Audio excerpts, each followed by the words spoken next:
What is up, guys, and welcome back to the channel. Today's reaction video is going to be the fallen of World War II. Now, I don't think World War II needs explaining to anyone. What a horrific event, period. So scary, very tragic. And when you talk about the fallen of World War II, millions on millions died, which was absolutely awful. And before we get into it, fingers crossed we don't see anything near the scale, or even not even near, like a smidgen of the scale of what World War II was. And like I've said in previous videos as well, I feel like if we had a World War III, nukes would just fly over there and it'd be the end of the world. I don't think we would survive another world war. But anyway, that is not for discussion. I am not an expert in that. That is a very rough and very basic explanation of that. Today is the fallen of World War II. That's the video we're doing. And let's just strap in, buckle in. It's an 18-minute video, documentary, I believe. That's the person who suggested it, said it was. So I'm not quite sure what to expect. And yeah, let's see what we got. The average lifespan of an 15, American okay, is 80 years. And an 80-year-old today was 10 when World War II ended, 4 when it began. A soldier who saw battle would have to be in his late 80s at least today. Generals, political leaders, the decision makers of the war, few are still with us. And over the past few decades, we've seen authors and filmmakers rush to capture stories from survivors before this connection of memory is lost.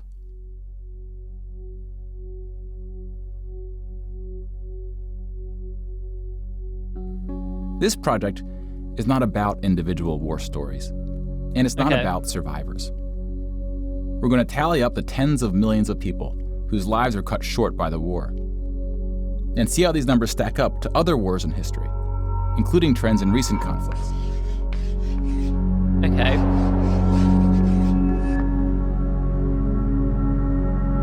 We'll be counting soldiers and civilians separately. Each of these figures represents 1,000 people who died. Civilians were of all walks of life,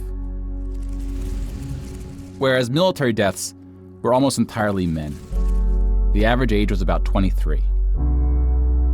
In most battles, for every 1,000 soldiers killed, there are more than 1,000 who were injured. The word casualty can be confusing because in military speak, it often includes both deaths and injuries, and anything else that takes a soldier out of service. Here, we're just counting the deaths, and we'll begin with American soldiers.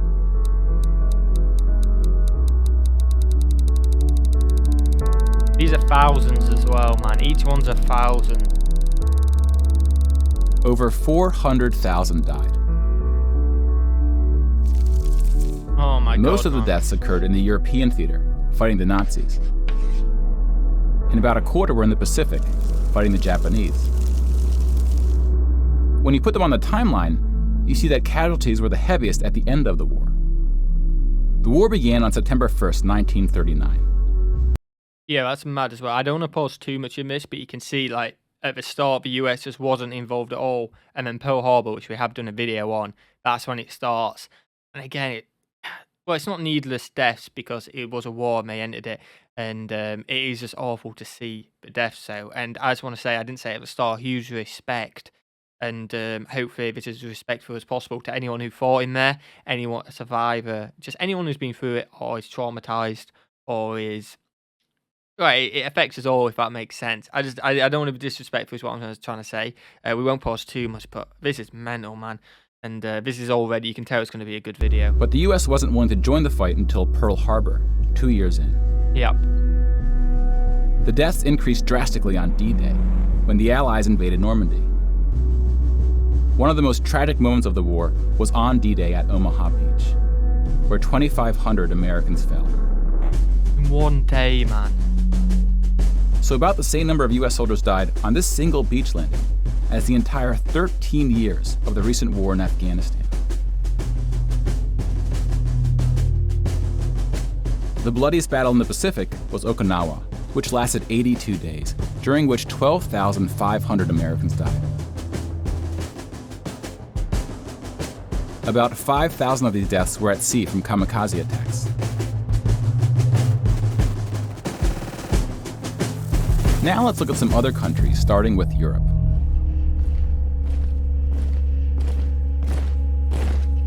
Germany started World War II when it invaded Poland. Yeah. Poland ultimately lost 200,000 soldiers in the war. Most died after the invasion while the country was occupied by Germany and the Soviet Union. Just want to point out as well, like, I don't know what Poland's population was at the time, but it can't have been that big. The whole world's population's nowhere near what it is today back then. So if you think of these on a scale to today's population, it's massive. It's even bigger than what it is, and it's an insane number already, which is even more scary. And it's awful, man. Germany, meanwhile, lost just 16,000 in the invasion of Poland. The Nazis went on to invade and conquer other countries, including Denmark, Belgium, the Netherlands, France, Greece, and Yugoslavia. France surrendered, but after losing 92,000 soldiers in the Battle of France. Over 200,000 ultimately fell, which includes deaths in POW camps, French colonies, and other fighting. Yugoslavia suffered almost 500,000 military deaths. The initial invasion brought relatively few casualties on both sides, but the deaths mounted under Nazi occupation due to guerrilla fighting, civil conflict, and mass executions. Man. The Nazi invasions were swift, with relatively few German losses. Even the Nazi commanders expressed surprise at their success. And then we have the United Kingdom and the United States, who were not invaded but took the fight to the Nazis. Britain lost about the same number of soldiers as the US, which includes the British colonies. Germany lost about 500,000 soldiers fighting the US and Britain in what is known as the Western Front, which took place in France and Belgium. Wow, man. Like, back there, you're talking a couple million people right there from 3 countries. Oh, man. But most Nazi soldiers died in the Eastern Front, Germany's unsuccessful invasion of the Soviet Union. The numbers are staggering. The most famous battle of the Eastern Front, and perhaps the turning point of the European war, was Stalingrad. The German 6th Army successfully took Stalingrad, but then got surrounded by the Soviets and cut off from food and ammunition. 500,000 Nazis would ultimately die in Stalingrad. Another 100,000 were taken prisoner, of which 6,000 would ever return.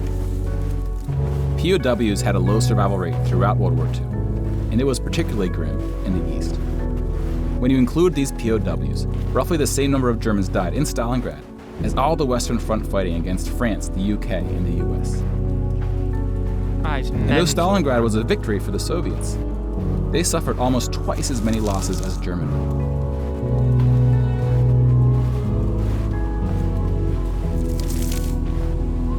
The Soviet Union would eventually defeat the once unstoppable German army, killing 2.3 million Nazi soldiers. But winning the war came at a cost. Oh my.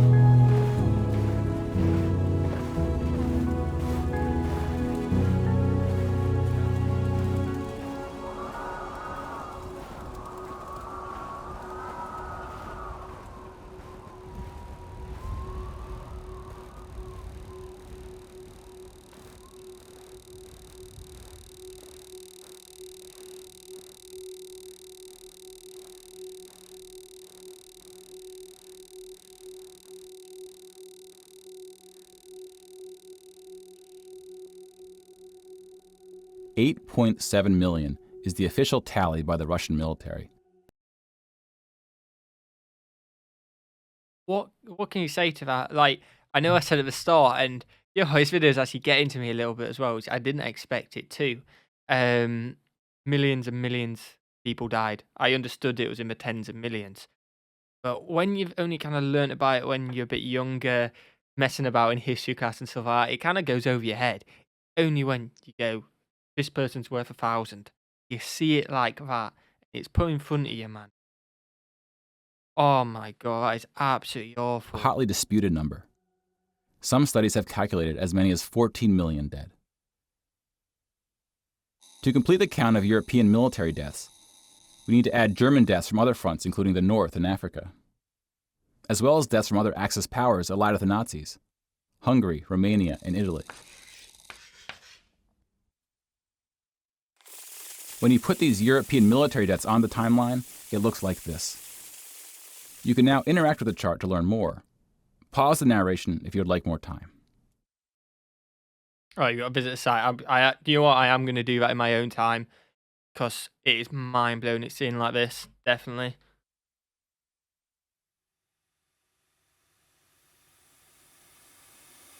And now we switch to civilian deaths in Europe.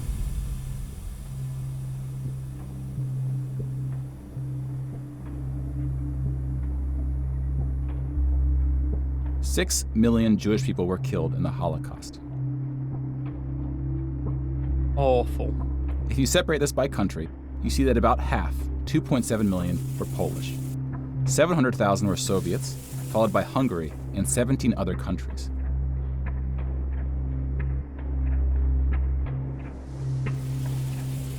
Broken down another way, about half of the 6 million were killed in the concentration camps. Over 1 million died in Auschwitz. Most were killed in the gas chambers. Others died from starvation, exhaustion, disease, and other forms of execution. The second most deadly camp was Treblinka, which was exclusively an extermination camp, set up to look like a train station. Mobile killing groups killed 1.4 million Jews.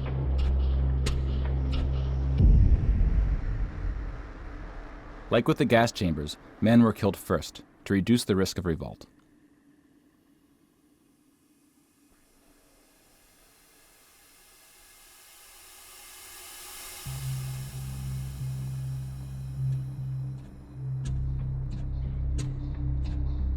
What a dark time in history, man. The Holocaust also includes non-Jewish deaths.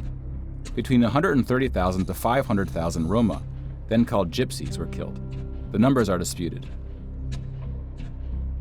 About 250,000 people with disabilities were killed.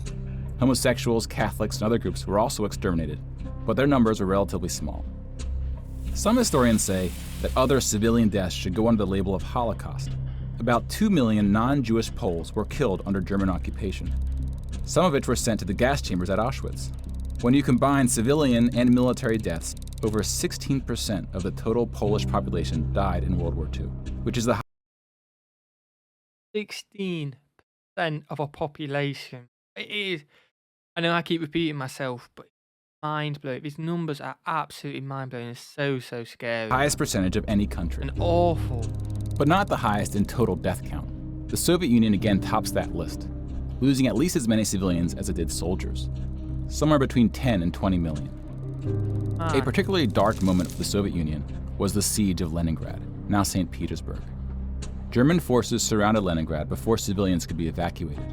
Supplies, including food, were cut off for 2.5 years. 1.5 million people died as a result, mostly from starvation, mostly That's civilians. Awful, man. Stalin's cruelty towards his own people is partly responsible for these numbers. He often didn't allow civilians to evacuate from cities, thinking it would cause the soldiers protecting them to fight harder. About 1 million Soviets died in Stalin's own labor camps, called the Gulag. Just about every country suffered civilian losses, especially countries who were invaded. While many died as a result of so-called collateral damage, the biggest numbers occurred when it was no accident. Civilians were exterminated, purposely fired upon or bombed, used as human shields, or intentionally deprived of food. Awful, man. The intentional killing of civilians was done by most warring parties, including the United Kingdom and the United States. The United Kingdom was... Yeah, like, by the way, I think I've made it clear in this video, I'm not pointing fingers at anyone when I'm saying this is awful and stuff like that. We all know the history. I'm not going to get into a debate and stuff like that. At the end of the day, it's just tragic anyone died, and that's what we're focusing on. It is awful, tragic. No matter where you're from, no matter who you are, it is awful. And the numbers are crazy. Was spared of a land invasion, but still lost 60,000 civilians, largely from German air raids or blitzes, often directed at civilian population centers. The UK did the same to German cities at a much greater magnitude, causing about 10 times the number of deaths. Yep. But most German civilian deaths came from the ground at the late stage of the war. When the Nazi regime collapsed, civilians living in occupied regions had to desperately flee from the advancing Soviet army. Rapes were widespread, and death estimates ranged from 600,000 to 3 million. Man.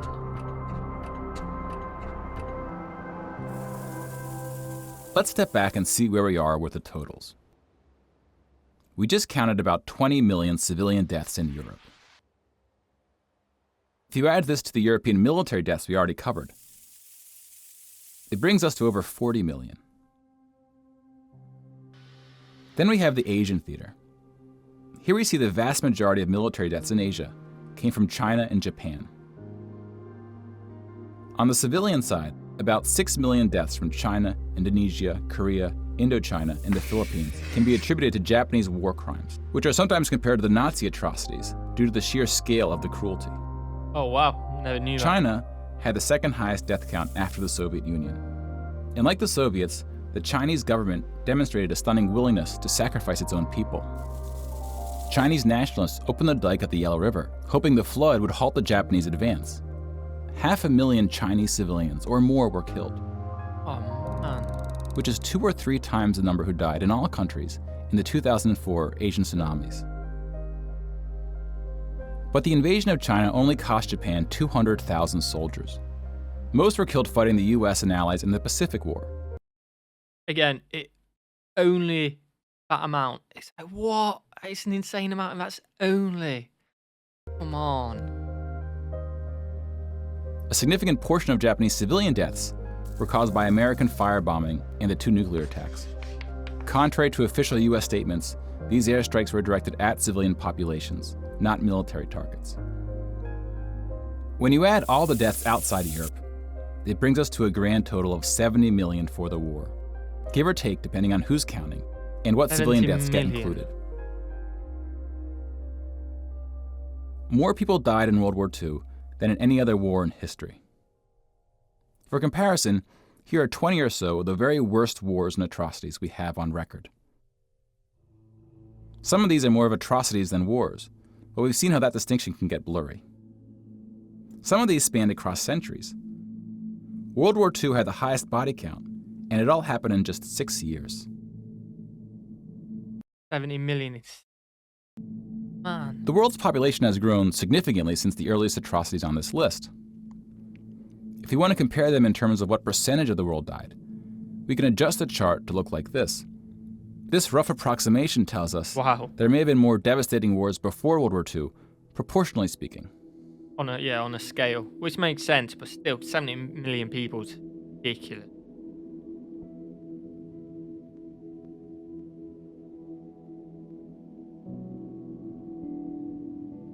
When we turn to post-war conflicts, it's hard to say anything that isn't controversial. But the data shows something quite extraordinary has been happening. Okay. In 1989, John Gaddis coined the phrase the long peace to identify the absence of conflict between the nuclear powers during the Cold War. 25 years later, the Cold War is over, and the term is still being used, although its meaning may have shifted. European countries have not fought each other, except for this 10-day war in 1956 when the Soviet Union invaded Hungary. When we look at European wars before World War II, it looks like this. They tend to be more frequent as you go back, though smaller in scale. And the largest 44 economies of the world have not battled each other since World War II. Rich. Oh, that's absolutely awesome, by the way. We don't want another war. We don't want a battle. It's awful that there's people in this world who cause it to happen in countries which we don't want it to happen anyway. I don't want to get controversial or anything like that. It's a shame people commit crimes, cause death and stuff like that. It's awful. Like, why can't we all just be positive and stuff like that? I know it'll never get that way, but hopefully we can get as much as possible that way and get there without a nuclear war, because that will just completely wipe us out, which is so scary.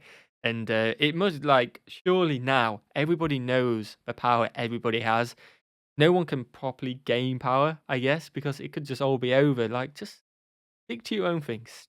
Stick to your own things. I don't. Who knows if it'll happen or not, but it would be scary, man. And let's just hope the new/long peace stays. Countries have fought poorer countries, like the US versus Iraq. Yep. But rich countries have not fought other rich countries. Such a period of peace between the so-called great powers hasn't been seen since the Roman Empire. To many, peace is too strong of a word. Wars have occurred since World War II. Very true. And they can be grouped into these 4 categories. We don't see colonial wars anymore. We've already noted that interstate wars between rich countries have not occurred at all. And here we see wars involving smaller economies have tapered off. That leaves civil wars of 2 types, with and without foreign intervention. And this is what these battle deaths look like alongside of World War II. More people died fighting in World War II than in all the wars since. Wow. And again, we can't forget about world population, which has almost tripled since World War II. If we scale these numbers to show deaths in proportion to world population, showing the likelihood that a person on Earth dies in battle, the downward trend becomes even more pronounced. Now, this isn't to infer anything about why this trend is occurring. That's a discussion for another day. Yep. You can now interact with this chart to explore what conflicts are behind the totals. Now, bear in mind, we're just looking at battle deaths here, not civilian deaths, but those too are in decline. I mean, I'm definitely going to do it. Peace. But this video is insane. Go and check this video. If you haven't seen it, I assume you have. It's got 10 million views. Go and give this video some love. Interactive. I've never seen that in a YouTube video before. It's absolutely insane. Well produced, and we're not even finished. It's a difficult thing to measure. It's a bit like counting the people who didn't die in wars that never happened. Okay. We give such importance to the word peace, but we don't tend to notice it when it occurs or report on it.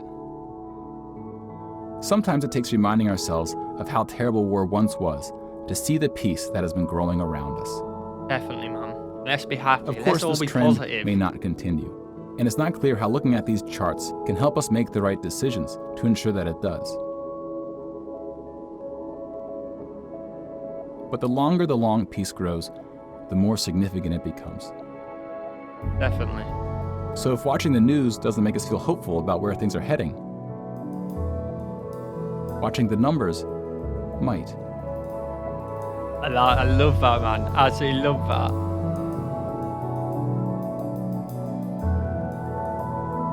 What a video. What a video.